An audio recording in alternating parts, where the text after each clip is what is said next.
Hello everyone and welcome back to this channel, and today I'm going to walk you through how to link exchange accounts to Samsung Wallet in 2025. The first step you need to take is to open a Samsung Wallet on your phone by tapping the app icon on your home screen or app drawer.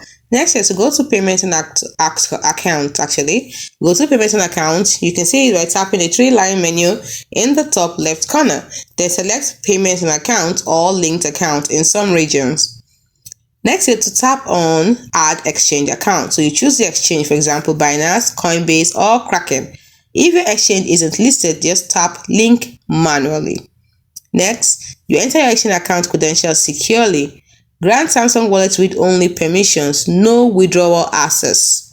And then wait for verification. It will take a few seconds, and once you're linked, your crypto or stock balances will appear in Samsung Wallet. It's as simple as that. If you don't see your exchange, update Samsung Wallet via the Galaxy Store.